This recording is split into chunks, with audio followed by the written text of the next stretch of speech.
titulada Mujeres, Innovación, Resultados y Reflexiones del primer informe estatal 2020.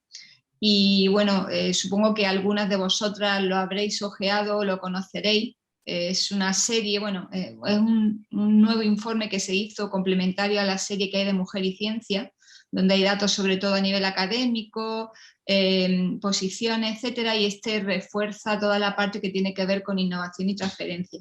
Y tenemos la suerte pues, de contar para que nos detalle los principales resultados y algunas reflexiones que como investigadora experta en el tema pues ha realizado con su equipo, pues a Paula Otero Hermida, que es investigadora postdoctoral de Ingenio del CSIC, de la Universidad Politécnica de Valencia, y que junto con otras compañeras, con Carolina Cañivano y con Elena Castro, pues participaron en la elaboración de este primer informe que confiamos se siga realizando, pues ya se puso de manifiesto la falta de datos que hay en todo lo que es la transferencia, analizándola por género. Por dar alguna reseña sobre Paula, pues deciros que es doctora en procesos políticos contemporáneos por la Universidad de Santiago de Compostela, que está especializada en políticas de igualdad y de responsabilidad social e investigación e innovaciones responsables, y que bueno, es miembro del equipo de investigación del proyecto H2020 Supermorri, y ha participado pues, en diferentes programas y proyectos también en la temática, y en concreto pues de cara a la elaboración de este informe fue miembro de la Comisión de Mujer e Innovación del Observatorio de Mujer y Ciencia del Ministerio de Ciencia e Innovación en 2020, y continúa trabajando en diferentes grupos de trabajo. Sin más, yo le quiero ceder a ella la palabra porque estamos muy deseosas de conocer todo lo que nos quieres contar. No, muchísimas gracias. Voy a compartir mi pantalla lo primero, a ver si lo conseguimos que funcione bien. Bueno, muchísimas gracias por la invitación y como decía antes, es increíble y magnífico que este evento tenga lugar, porque la verdad, como decías, una de las cosas que nos encontramos es que apenas hay datos, ¿no? Y bueno, pues una de las reflexiones que luego introduciremos es que también cuando hay datos sobre algo se muestra que hay relevancia, que hay prioridades, y cuando no, pues bueno, nos encontramos respuestas o pistas también en las ausencias.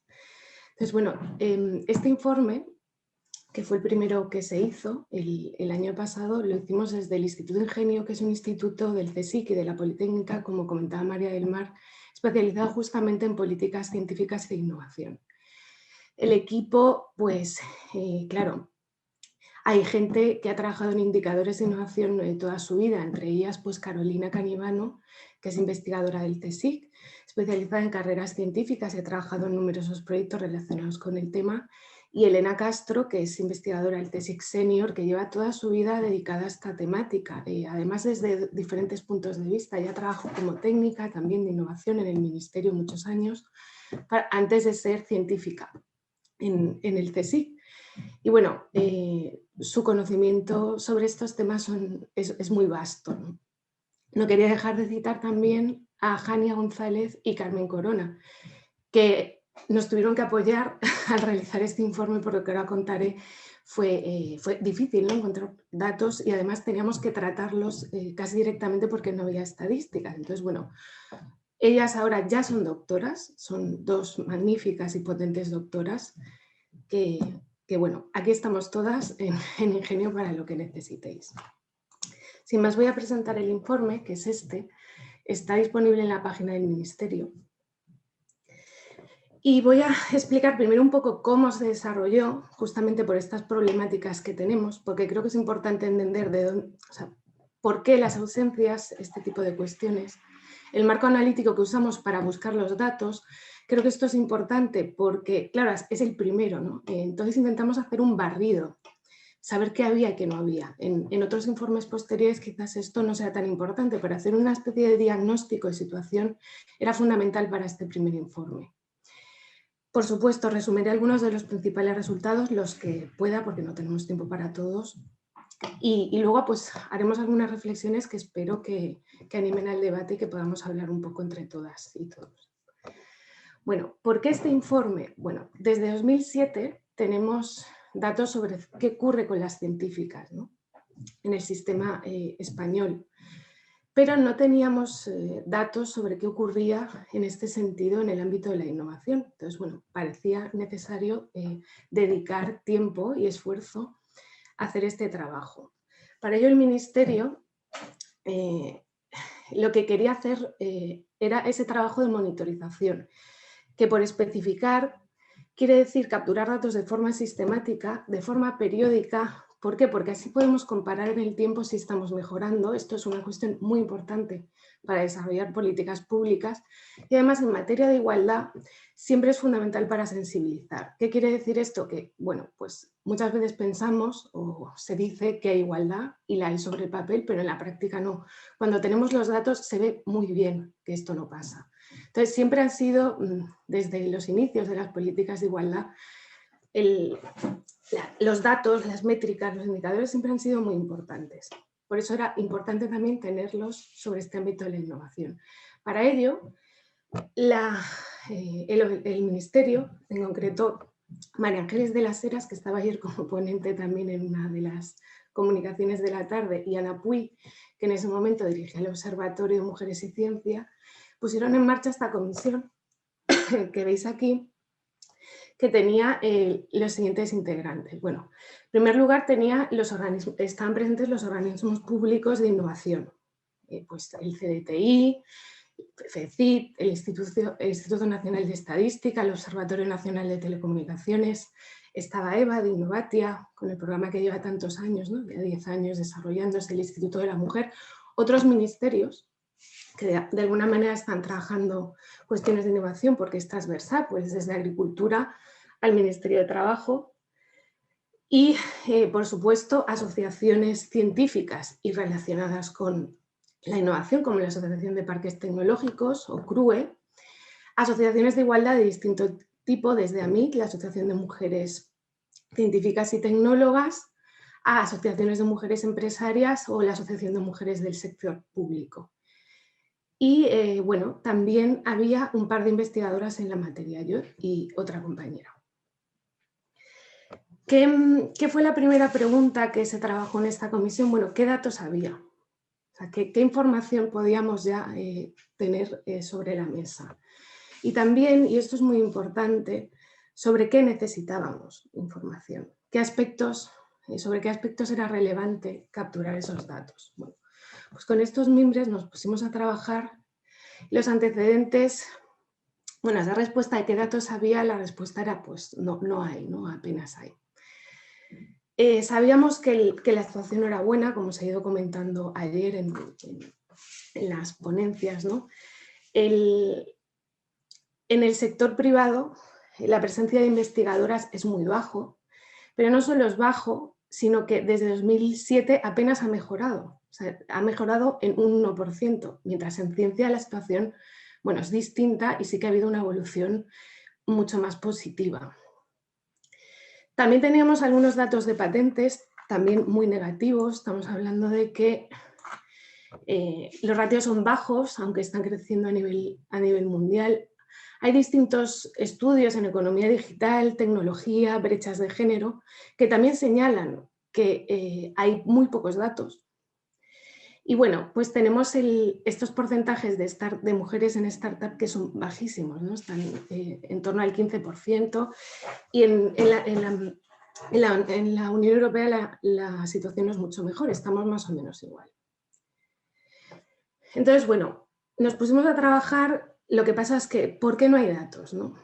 ¿Por qué no hay datos de este tema? Bueno, el primer desafío es porque la línea que separa qué actividades son innovadoras de aquellas que no lo son, es decir, que simplemente están reproduciendo actividades exitosas, es muy fina. Por ello, en las encuestas de emprendimiento no se pueden extraer datos sobre innovación, porque podría ser desde una peluquería a cualquier otra cosa, ¿no? Por supuesto, la idea básica es que no todo el emprendimiento es innovador, aunque pretendamos y las políticas cada vez más animen a que lo sean. También, como se comentaba ayer, cada vez las definiciones de innovación intentan explicarnos, se citaba ayer la definición de Cotec, que innovación es una novedad no necesariamente tecnológica, generada con conocimiento que no siempre es científico, puede serlo, pero también puede ser otro tipo de conocimiento generado de otra manera, que se generan espacios y actores muy distintos, lo cual hace difícil focalizarse a la hora de capturar datos. Y bueno, también se hablaba de que el impacto no tiene por qué ser solo económico, ¿no? Puede ser también social o de otro tipo, y por lo tanto tenemos distintas dimensiones o diversos tipos de innovación, desde tecnológica, social, de producto, proceso, más radical, disruptiva, incremental, etc. Entonces, bueno, el panorama para capturar datos es en sí mismo complejo. Y sin duda el mayor escollo y la gran diferencia con respecto a científicas en cifras, por ejemplo, que sí hay muchos datos en las encuestas existentes, es que las encuestas de innovación no tienen datos sobre personas, no hay datos sobre el factor humano, aparte de algún dato sobre formación. ¿Por qué? Porque se centran en otro tipo de variables, las inversiones, los rasgos de las empresas, ¿de acuerdo? No están focalizados en las personas que innovan, sino en las organizaciones que están produciendo esa innovación. Entonces, bueno, si no tenemos datos de personas, evidentemente no tenemos datos sobre sexo o género. Y pues esto es desde luego era un gran problema. Bueno, con estos mimbres sentamos el marco de recogida de datos que, como decía en su momento, fue importante para intentar hacer un barrido que no se nos escapase el qué había y qué no había, ¿no? Partimos, por supuesto, del marco europeo. Aquí, bueno, la incidencia es que no se trata solo de presencia femenina, sino también dónde están las barreras, dónde está la toma de decisiones, la perspectiva de género en los contenidos y procesos de la innovación, que es fundamental.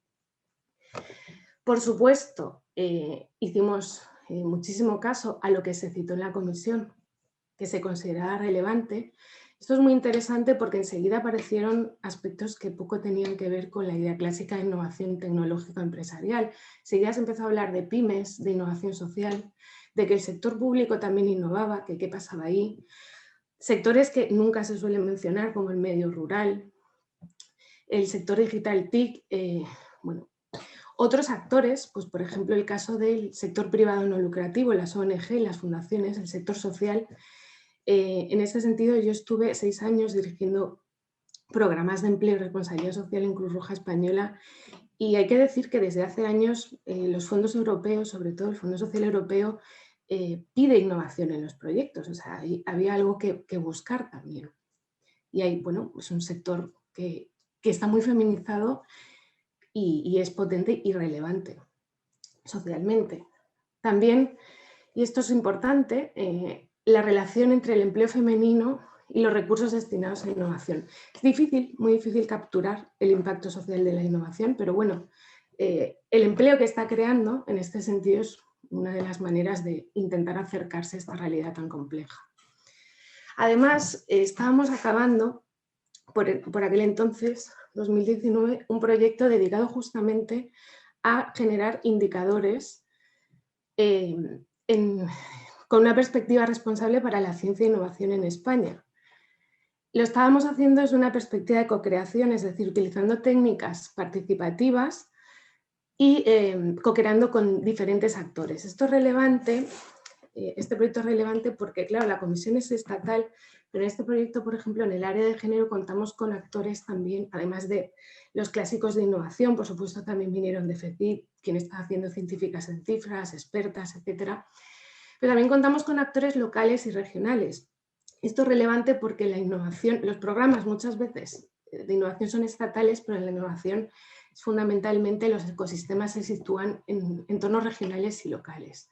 También, por otro lado, en este proyecto habíamos encontrado que, bueno, parte de los indicadores europeos que hay en materia de ciencia, innovación y género, pues no acababan de ser útiles aquí, ¿no? Aquí había una demanda de otro tipo de indicadores, por eso también incluimos pues, muchos de los aspectos relevantes que este equipo de co-creación planteaba, ¿no? Pues también salía el tema de los recursos, por ejemplo, pero otro tema que no estaban en otros aspectos, por ejemplo, la visibilización de referentes en materia de innovación, las relaciones laborales, otro tipo de cuestiones. Y bueno, por último, teniendo en cuenta el expertise que había en Ingenio en esta materia, que además por ese justamente en ese momento teníamos de estancia a uno de los principales expertos en innovación a nivel mundial, que es Barry Bosman, y a Mónica Gowan, que es experta en diversidad en estos temas, pues bueno, también capturamos ideas, ¿no?, de compañeros y compañeras dedicados a investigar la innovación, que nos llamaban la atención sobre otros aspectos, pues por ejemplo, que la innovación no es individual, ¿no? Es una cuestión fundamentalmente colectiva, las diferencias que hay entre disciplinas de conocimiento y sectores de innovación, que es algo que también tratamos de tener en cuenta en el informe, y por ello intentamos poner algunos datos, por ejemplo, de sectores masculinizados como fue telecomunicaciones, y luego mirar hacia otros más feminizados como es la biotecnología o las ciencias médicas. Bueno, tuvimos 3 meses para hacer este informe, poquito tiempo, y la cuestión es que, claro, la mayor parte de los datos hubo que pedirlas, porque no había datos, y en gran parte de las autoridades públicas. Esto quiere decir, pues, un gran trabajo en el tratamiento de datos, pero también, como decía ayer Eva presentando Innovatia, que parece que es un drama, ¿no?, cuando piden datos de género en las OTRIs. Pues, bueno, esto fue la situación que nos encontramos, pues, en todos los, no en todos, pero bueno, sí que había una dificultad porque no había datos previamente recogidos y tenían que elaborarlos, y eso era muy costoso para las entidades que se las estábamos pidiendo. Entonces, pues bueno, esto también es un tema a resaltar, porque la cuestión es si para futuras ediciones esos datos ya estarán ahí, ¿no?, si se ha instalado esta idea de ir capturándolos. Sin más, vamos a ir con los resultados. Voy a hacer un resumen de algunos de los principales. Ojalá tengáis ocasión de mirar el informe, porque hay muchos más, claro. Los bloques en los que se dividía eran datos sobre contexto, recursos humanos en ciencia y tecnología, emprendimiento y dirección empresarial, programas y recursos de apoyo a la innovación, intercambio y transferencia de conocimiento y toma de decisiones. Pondré algunos de cada uno de estos bloques. El primero son estos datos de contexto. Bueno, llamar la atención sobre que al final, según la clasificación de la OCDE como ocupaciones de ciencia y tecnología, las mujeres representan la mitad de esta población ocupada. Sin embargo, si nos vamos a la población directamente ocupada en sectores empresariales de alta y media tecnología, los porcentajes de mujeres bajan entre el 26% y el 31%, en aquellas que ya están directamente participando en actividades de I+D. En el ámbito empresarial, además vemos también que las empresarias autónomas tienen un mayor nivel de formación que los hombres empresarios autónomos, un 10% más, que no es poco en absoluto. Esto es muy relevante para las políticas de innovación, porque uno de los problemas que siempre se citan cuando se habla de la innovación en España y del bajo perfil innovador del emprendedor, del emprendimiento en España, ¿no?, y parece que hay un problema con esto, es justamente la falta de formación del empresariado. Entonces, bueno, pues aquí tenemos que hay una capa poblacional susceptible, potencialmente emprendedora, que quizás no está participando lo que debería y cuenta con más formación. Por supuesto, también tenemos la conocida problemática de los techos de cristal en cuanto a dirección, ¿no? No vamos a citar o entretenernos mucho en esto porque lo tenemos muy claro, pero bueno, en torno a un 31% de mujeres se ocupaban tareas de dirección empresarial. Y ahora vamos a empezar con algunos de los datos que quizás nos suenen menos, porque esto es, bueno, lo que extrajimos directamente de los programas públicos de financiación de la innovación. Pues en este caso, de pymes encontramos muy poco, pero hay un sello de pyme innovadora en el Ministerio. Lo que observamos es que solo el 14% de los representantes legales de estas empresas que tenían este sello ministerial eran mujeres. Es un porcentaje muy bajito, muy bajito. También, y esto creo que es quizás uno de los principales resultados, tenemos que tener en cuenta que las ayudas estatales al fomento de la innovación son grandes volúmenes de fondos, ¿no? Como vemos aquí, entre 2014 y 2018 estamos hablando de más de 8.500 millones de euros. Sin embargo, el empleo femenino en estas empresas financiadas, subvencionadas o a través de préstamos con fondos públicos, el porcentaje de empleo femenino es bajísimo. En el mejor de los casos, en ese periodo 2014-2018, llegó al 23%. Y ese fue el tope, ¿no? Además, y esto nos preocupaba especialmente, vimos que en ese periodo de 2017-2018 no mejoraba, sino que aumentaba levemente esa diferencia, con lo cual, bueno, estamos viendo que los patrones, o sea, la evolución en esos 4 años no era positiva, y esto pues da bastante que pensar. Si miramos un poco más en detalle estos recursos, lo que vemos es que las mujeres representan, en el caso de la financiación del Centro para el Desarrollo Tecnológico e Industrial, CDTI, era el 23%. Este ratio, cuando se veía el empleo directamente creado en las empresas por esta financiación, mejoraba un poco, lo cual sí que es positivo, subía el 30% frente al empleo existente en esas empresas. Y bueno, si miramos un poco más en detalle, también por áreas de actividad que se están financiando, lo que vemos es aquí las 20 áreas más económicas, 20 actividades económicas más financiadas por estos fondos. La primera, la que acumula más proyectos, son actividades relativas a informática, después encontramos alimentación, etcétera. La cuestión es que de estas 20 áreas más financiadas por el CDTI, todas, salvo 2, están por debajo del 40% de empleo femenino. ¿De acuerdo? Además está esta cuestión de las áreas. Una situación parecida nos la encontrábamos en el caso de los fondos que destina industria para algo así como innovación, muy relacionado con la innovación, que es la reindustrialización y competitividad industrial. ¿De acuerdo? Esto también lo analizamos, estas convocatorias más dirigidas a enfoque innovador. Y bueno, en este caso lo que veíamos es que de las 25 actividades económicas, el 19 no llegaban al 30% de empleo femenino. También, como decía, intentamos prestar atención a alguna área que está específicamente más feminizada. En este caso, atendimos a las convocatorias del Instituto de Salud Carlos III, que hablando de innovación específicamente se refiere a innovación tecnológica, es esa convocatoria. Y lo que vemos es que los proyectos liderados por hombres en esos 4 años analizados, 2014-2018, pues eran una amplia mayoría, ¿no? Entre el 65 y el 74%. Y que las tasas de éxito de las mujeres eran levemente inferiores. Ayer también se hablaba de este tema y voy a pasar a otro bloque, que es la toma de decisiones. Bueno, al final, ¿cómo se deciden la repartición de estos fondos, ¿no? Es importante, también se presta atención a esto en Científicas en Cifras desde hace unos años, cómo están formadas las comisiones de selección de proyectos y de programas. Bueno, aquí lo que vemos es que en las comisiones tanto de industria como del CDTI y otros fondos analizados que no he podido poner aquí por una cuestión de tiempo, era bastante desigual. En algunas sí que se encontraba paridad y en otras pues muy poca, ¿no? Más de un 80% eran hombres. Lo que sí que era un rasgo, y esto me gustaría destacarlo, que era común a todas ellas, es que las mujeres estaban en las vocalías, muy rara vez en las vicepresidencias y rarísima vez, menos del 20%, presidían este tipo de comisiones.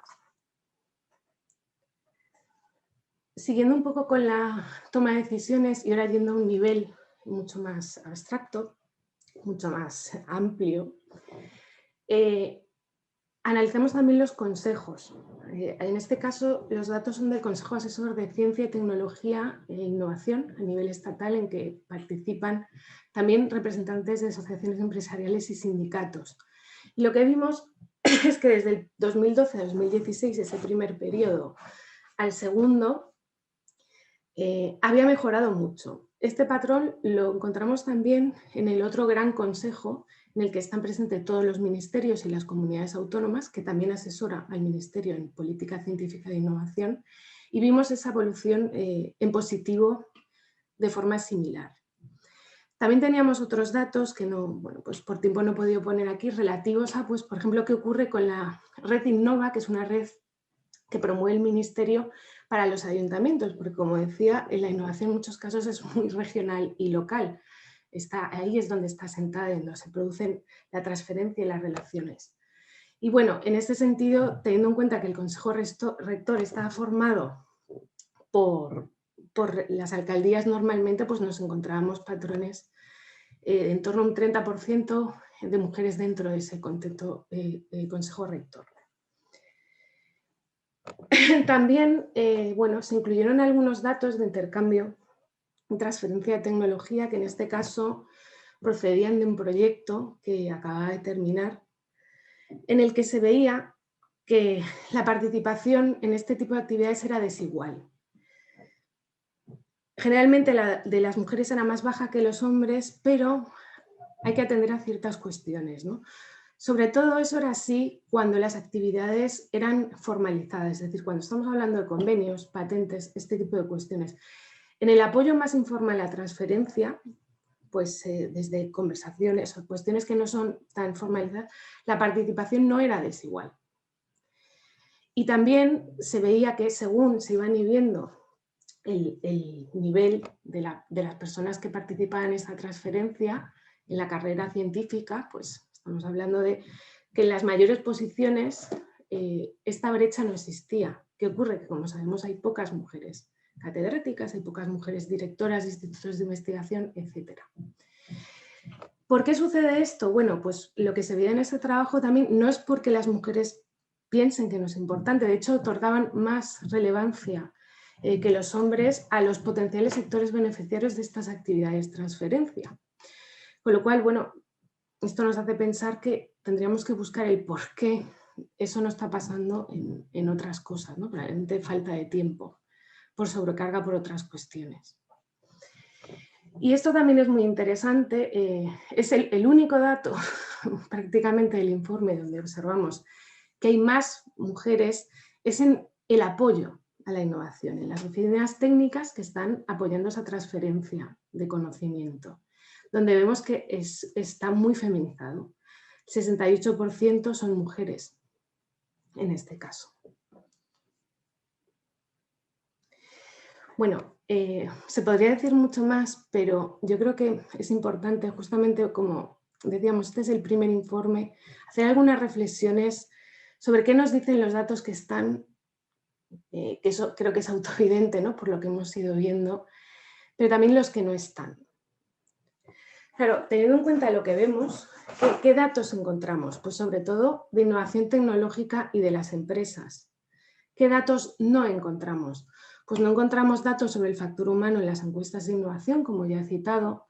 No hay datos sobre entornos, sectores donde hay muchas más mujeres, ya sabemos que hay muchas más mujeres, como es el sector público, el sector social, y por lo tanto no tenemos datos sobre otro tipo de innovaciones que se podrían estar produciendo en esos sectores, como la innovación pública y social. Intentamos buscarlos, por ejemplo, en el caso de innovación pública, el INAP, Instituto Nacional de Administración Pública, tiene algún programa al respecto y nos pasó los datos que están en el anexo porque son muy poquitos, ¿no? Los programas que hay son pocos, pero bueno, si alguien tiene curiosidad, algo hay y está en el informe.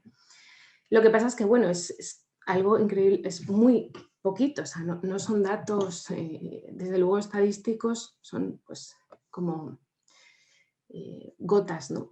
de información. Claro, con este panorama, la principal conclusión del informe puede ser que las mujeres no innovan, ¿no? De hecho, pues es una cosa que nos preocupaba mucho, que esta fuese la interpretación del informe, porque hay pocas mujeres en esta innovación tecnológica o empresarial. Sin embargo, la conclusión real del informe es que no sabemos dónde, cómo, por qué pueden estar innovando las mujeres con los datos que tenemos. Esa es la conclusión principal del informe que me gustaría trasladar. Esto también nos indica de alguna manera que los indicadores de innovación, que son aparentemente neutros, pues bueno, esconden una realidad desigual que no solo afecta probablemente a cuestiones de género, sino a cuestiones de origen socioeconómico y otros tipos de diversidades humanas. ¿De acuerdo? Este caso también es muy interesante por el siguiente motivo. Yo estoy en este proyecto europeo que está desarrollando indicadores de innovación y ciencias responsables desde hace 3 años y que además procede de un proyecto que fue una contrata directa de la Comisión Europea que está muy interesada en este tema, que había antes, que había durado otros 3 años, ¿no? Y la experiencia de lo que ha pasado en esta comisión y la visión de la innovación que ha arrojado esta idea de co-creación, de que distintos actores estén participando, es muy interesante. ¿Por qué? Porque si vemos el marco actual de la monitorización de la OCDE, las encuestas de innovación, las encuestas que ahora mismo maneja la Unión Europea, pues es lo que veíamos, ¿no? Innovación parece sinónimo de tecnología y empresa, ¿de acuerdo? Y como decíamos, pues entonces las encuestas se focalizan en las inversiones, en el entorno empresarial, etc. ¿Cuáles son los actores que participan aquí? Pues la administración pública centrada en innovación, las universidades y las empresas. Si nos vamos a intentar proponernos otro propósito para la monitorización y además incluimos a otros actores, que ya no es esta típica modelo triple Helix, sino 4 Helix, que quiere decir que incluir otro tipo de actores sociales, vemos que la imagen es muy distinta. Es como si hubiese otra fotografía de la innovación, que es esta que citábamos antes de Cotec, que habla de que no solo es economía, no solo es tecnología y no solo es impacto económico. Pero bueno, la realidad de los datos lo que nos está diciendo es que eso ahora mismo es más un deseable.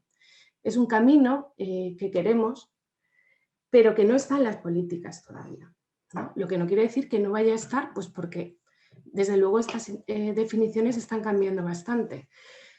Por supuesto, esto tiene que ver con los modelos teóricos de la innovación. El modelo schumpeteriano, que es el clásico. Sucede que la innovación es algo innato a las personas que innovan. Por ello, los factores contextuales no son relevantes. Sin embargo, hay otros modelos teóricos, economía institucionalista, ecosistemas de innovación y otros, y cada vez más, que hablan de que, por supuesto, esto sí que es importante. ¿Quiénes son las personas que innovan y el contexto en el que lo hacen? Pensemos en las condiciones laborales en las que lo hacen, por ejemplo, ¿no? En las empresas. No tenemos información sobre esto. Y además, bueno, hay una cuestión de enfoques disciplinares. Pero además de esta cuestión más teórica, más de modelos, me gustaría resaltar que, pues eso, incluyendo a otros actores en la gobernanza, con otra mirada, otro propósito para la monitorización, sin hacer grandes discursos teóricos, esta otra mirada de la innovación aparece. Y esto es muy, muy importante porque en la gobernanza de todas las políticas que ahora mismo tenemos, las métricas son fundamentales y esto me gustaría insistir mucho en ello. O sea, los indicadores tienen poder real, son mecanismos sutiles de exclusión y exclusión de qué cosas son importantes y no en las políticas. Esto, bueno, tiene mucho que ver con, bueno, hay muchas luces y sombras en esto, ¿no? Por supuesto, los indicadores son importantes porque es una manera de que las autoridades públicas digan, bueno, se están haciendo cosas y además se están produciendo estos resultados, ¿no? Por una cuestión de transparencia y rendición de cuentas son fundamentales. Pero también se dice informalmente en entornos europeos que lo que no se mide no existe. Y eso es parte del problema, que a veces hay cosas que no son tan fáciles de medir, pues por ejemplo la calidad de vida frente al PIB, y hay otras cosas que simplemente no están en los indicadores porque no se miden. Entonces, bueno, que las métricas, indicadores de innovación estén presentes en los principales documentos estratégicos de nuestras políticas de innovación es muy importante. En este sentido, en esta nueva estrategia española de ciencia y tecnología 2021-2027, haciendo un análisis sobre esta cuestión de indicadores que tengan que ver con responsabilidad social en ciencia e innovación, Hay un aspecto positivo y es que en el principal panel de indicadores, el que resume las cosas más importantes, solo hay un aspecto incluido relativo a estas cuestiones de responsabilidad, que es justamente un indicador de igualdad de género, el que se ve aquí, relativo a mujeres investigadoras, pero bueno, la cuestión es que no hay otros, que también son muy importantes, como ciencia abierta, que tiene que ver, está muy relacionado con la innovación porque estamos hablando de cómo el conocimiento científico es accesible para la gente, para que lo pueda utilizar y pueda innovar en consecuencia. Pero también, y me gustaría resaltar esto, no hay indicadores relativos a innovación. Es decir, sí hay un indicador relativo a mujeres científicas, pero innovación no, y como hemos visto, la situación, desgraciadamente, en innovación es bastante peor que en ciencia todavía. Esto no quiere decir que no vayan a estar, ¿de acuerdo? Pueden estar porque una de las cuestiones que dice la estrategia justamente es que hay que desarrollar nuevos indicadores. Y bueno, pues como veíamos ayer a Eva, desde CRU están en ello, están desarrollando indicadores de I+D+D. En el Observatorio de Mujeres y Ciencia del Ministerio, estos grupos de trabajo también lo están desarrollando, pero la cuestión, y esto creo que es muy importante, es dónde van a estar esos indicadores, porque la experiencia nos dice que cuando hablamos de cuestiones ambientales o sociales, como es el caso de los indicadores de objetivos del milenio y otros muchos paneles de indicadores que ya hay desarrollados en la materia, están por otro lado. Es como si hubiese una especie de separación entre los indicadores principales que gobiernan las políticas y estas cosas no están en el corazón de esos mecanismos de gobernanza en la distancia que al final son los indicadores y que tienen una importancia fundamental en cómo nos estamos gobernando en estos días. Quizás esto cambie, porque si hay algo que se nota en esta estrategia, así como en las políticas europeas, es que cada vez se quiere más que haya presencia de actores sociales y una fuerte relación entre las políticas científicas y qué impacto social y ambiental tienen. Esto es un cambio evidente en todos los documentos que hay en estos últimos años. Pero si luego en los mecanismos de gobernanza, que al final son los que están exigiendo rendición de cuentas a los estados, a las regiones, etcétera, estos indicadores no están, bueno, se ve un poco dónde están las prioridades. Entonces, bueno, simplemente señalar que ojalá estén ahí en el corazón, en el núcleo duro de estos indicadores a futuro. Y bueno, espero que no haya resultado demasiado largo y tengamos ahora unos minutitos para el debate.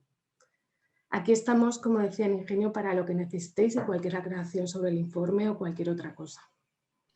Pues muchísimas gracias, Paula. Muy interesante el resumen que nos ha hecho y las conclusiones que vosotras extraéis y las reflexiones, ¿no? Y la importancia de incorporar otro tipo de indicadores, bueno, de incorporar indicadores, de incorporar un amplio tipo de indicadores que recoja otro tipo de innovaciones que no son las estándar normalmente ubicadas en el ámbito más tecnológico.